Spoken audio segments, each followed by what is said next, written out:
Buenos días o buenas tardes, conforme sea la ocasión.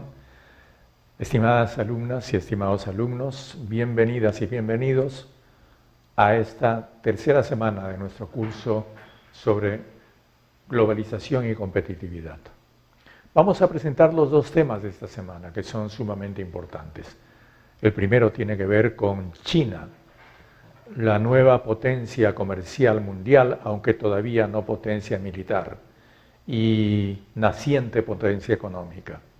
Y el segundo tema es igualmente importante e interesante, el desarrollo sostenible, es decir, hasta cuánto y hasta cuándo nosotros podemos crecer en nuestros países y cuánto pueden nuestras economías sostener los ideales que nosotros tenemos acerca de cómo debería ser la sociedad y cómo debería ser nuestro bienestar.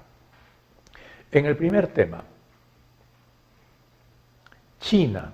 China es un viejo, antiguo país, una de las naciones más antiguas del mundo. Cuando Colón arriesgaba con sus pequeños barcos llegar a América, los chinos ya navegaban con grandes naves por toda el Asia.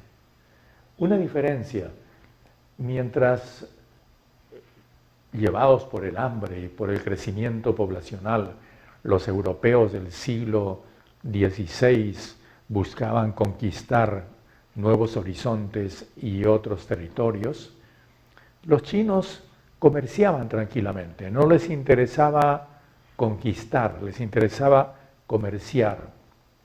Mientras los europeos pensaron en crecer y desarrollarse y cambiar, los chinos fueron pacientes y mantuvieron por siglos una sociedad sin cambios.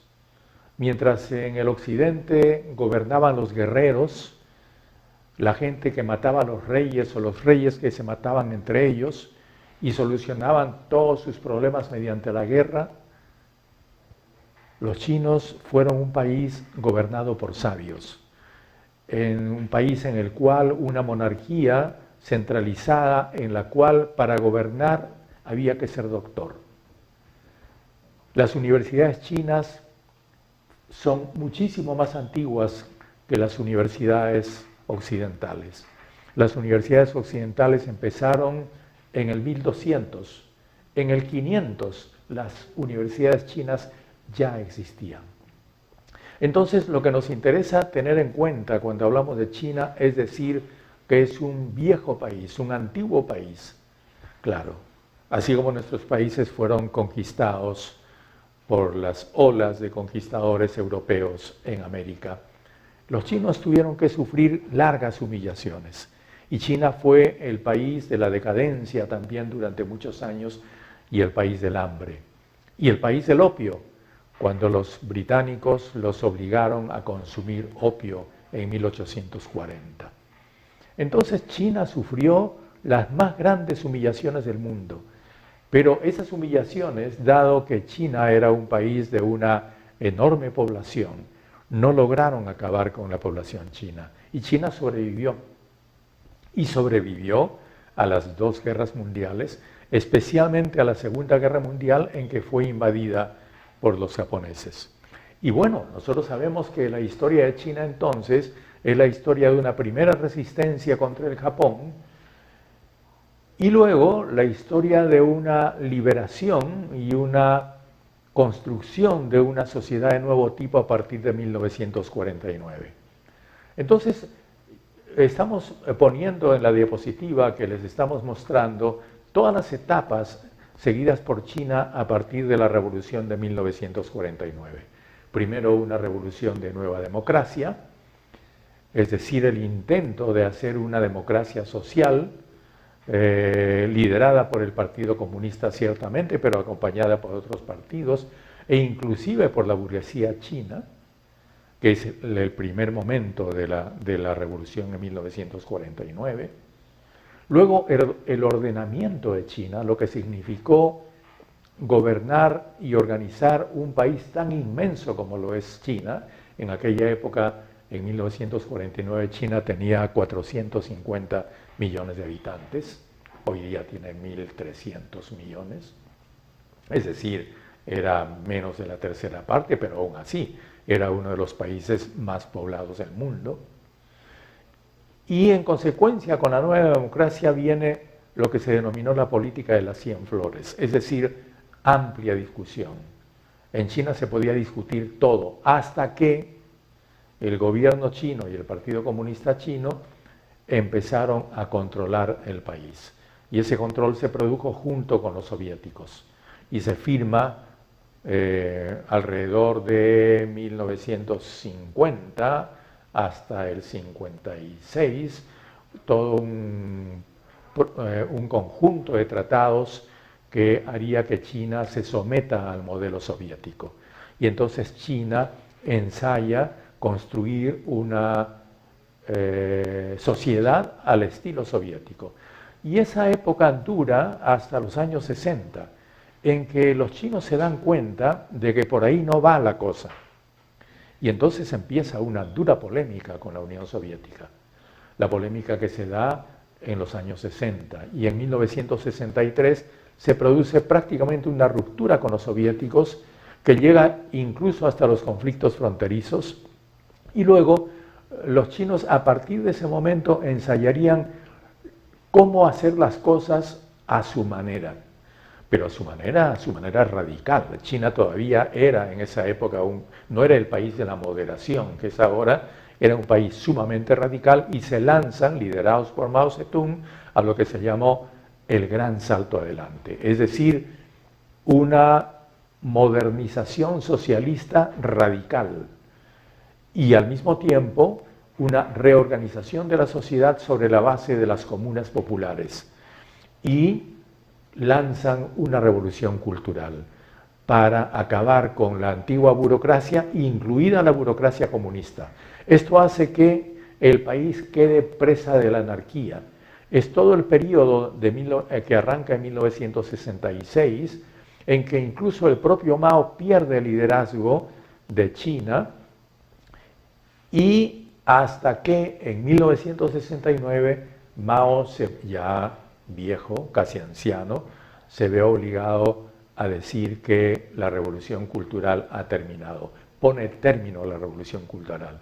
Y todos estos chicos, que eran prácticamente escolares, gente que no había vivido la revolución antes de 1949, que se habían lanzado a una supuesta o real nueva revolución en China, tienen nuevamente que ordenarse y China empieza entonces, ya con Mao anciano, un proceso de reordenamiento.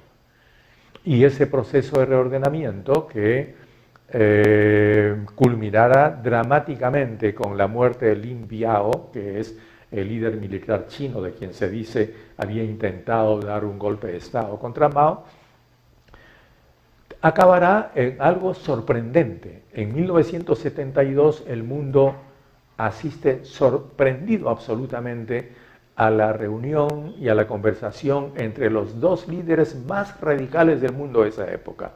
Richard Nixon, que era un profundamente anticomunista presidente de los Estados Unidos, y Mao Zedong, que era un líder radical absolutamente antinorteamericano. Ambos se entrevistan y se entienden. Y esta entrevista histórica que se produce en 1972 entre Mao y Nixon determinaría todo lo que pasó después en China. Y a partir de 1980, ya muerto Mao, porque Mao muere en 1975, Deng Xiaoping, venciendo a tanto los líderes que estaban abiertamente por el protocapitalismo en China, como los otros que estaban por regresar al camino soviético, abre un nuevo camino que se llama la modernización de China, en la que China está en este momento. Y eso produce la China de hoy. ¿Qué es la China de hoy?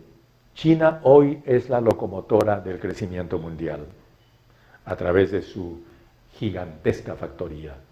China es la fábrica del mundo hoy día. China es la sexta compradora de oro. Es el sexto país poseedor. Se dice que tiene, según los datos del Consejo Mundial del Oro, no menos de 1000 toneladas de oro. Pero China también es un gran depósito de divisas. China posee 3 millones de dólares. Es decir, en el momento en que China decida cambiar sus dólares a euros, en ese momento habrá un cataclismo en los Estados Unidos. Pero por supuesto a China no le conviene que haya un cataclismo en los Estados Unidos, porque los Estados Unidos son uno de los mercados más importantes chinos. Y, como se dice, las principales tiendas, los malls en Miami y en Nueva York, están llenos de banderas norteamericanas, porque a los norteamericanos les gusta muchísimo poner su bandera en todas partes, la de las barras y las estrellas. Pero detrás de esas banderas norteamericanas todo es chino, o casi todo es chino. Lo que quieren los chinos en realidad es una moneda convertible. En ese momento se está reuniendo el 17º Congreso del Partido Comunista Chino y están discutiendo su nueva política económica. Y parte de esa nueva política económica comprende usar el oro, siendo ellos el 6º país reservista de oro en el mundo, como base para una moneda convertible. Es decir, estamos en el camino de tener el yuan como una moneda convertible, igual que el euro, igual que la libra esterlina, igual que el dólar. Y el otro asunto es la estrategia territorial china. China no es una potencia militar todavía, aunque ha dado los primeros pasos para eso. Lo que le interesa a China en este momento es balancear, equiparar el peso de los Estados Unidos a través, por lo menos, de un equilibrio de la extensión territorial. Y entonces China está proyectándose hacia Rusia, y hay lo que nosotros conocemos como el proyecto de la Eurasia, es decir, una gran zona, que también sea una zona económica y de comercio libre, que englobe todo el inmenso mundo ruso, del cual también hemos hablado en este curso, cuando hemos hablado de los BRICS, y el mundo chino. Y tendremos allí también una potencia económica que una el gas y el petróleo ruso y la industria de armas rusa con la potencia manufacturera de China. Y finalmente están las actividades chinas respecto de los BRICS. En realidad, cuando hemos hablado de los BRICS, es decir, Brasil, Rusia, India, China y Sudáfrica, estamos hablando de liderazgo chino. China es el país más consistente dentro de los BRICS. Y como hemos dicho, los BRICS son la potencia conjunta, emergente en la economía de hoy. Bueno, pues la consecuencia de todo eso es qué pasa entonces con el Perú. Las relaciones de China con el Perú van a ser evidentemente cada vez más importantes, cada vez más estrechas, en la medida en que el Perú importó 150.000 trabajadores chinos allá por 1840, en la época del guano, y esos trabajadores se quedaron aquí y forman parte hoy día de la nacionalidad peruana. Nuestra comida es en gran parte china, nuestras facciones incluso étnicas son en gran parte chinas, y el ingrediente chino es importantísimo en la nacionalidad peruana. Y eso es lo que tenemos que tener en cuenta hoy día, que nos encontramos en el privilegiado lugar geopolítico de estar frente a China. Entonces, este es un tema que vamos a ver y analizar mucho más en profundidad esta semana. Y los desafíos de China. China tiene hoy día no todas las cosas en orden. China se confronta a enormes problemas, tiene un inmenso desafío social, tiene una clase media cada vez mayor que va a exigir cada vez más, tiene un desafío político. El sistema político chino debe abrirse. No es posible que China pueda continuar mucho más tiempo con un partido único. Tiene un desafío ambiental. En el Congreso del Partido Comunista Chino que se está llevando a cabo, se ha reconocido por primera vez que en China existe un gran desafío ambiental y que eso va a llevar a China a una disminución de su crecimiento. Es decir, China se está planteando ya hoy día no crecer a más del 10%, como había estado haciéndolo, sino crecer solamente entre un 6 y un 9%, para poder controlar tanto su mercado interno como su medio ambiente. Y finalmente el desafío ético. China es un país de multimillonarios y tiene que combatir y detener la corrupción. El otro gran tema de esta semana será el desarrollo sostenible. Y allí haremos la gran ruta que nos lleva desde el Club de Roma, pasando por el clásico documento de Donella y Dennis Meadows, los límites de crecimiento, la Comisión Brundtland, con la convocatoria a lo que fue la Cumbre de Río del año 1992, luego la configuración del concepto desarrollo sostenible en las Naciones Unidas, la propia Cumbre de la Tierra en Río 1992, el protocolo de Kioto que fue acordado en esa cumbre y que finalmente no fue cumplido, aunque fue renovado este año 2012, y luego lo que viene después, que fue analizado en la Cumbre de Río +20. Esa es la ruta que vamos a hacer también en nuestra semana, nuestra tercera semana, y esperamos que esto les sirva mucho y les pedimos que estén muy atentos a este contenido y que por favor cumplan las tareas que les estamos dando en clase. Nos vemos en clase, muchas gracias.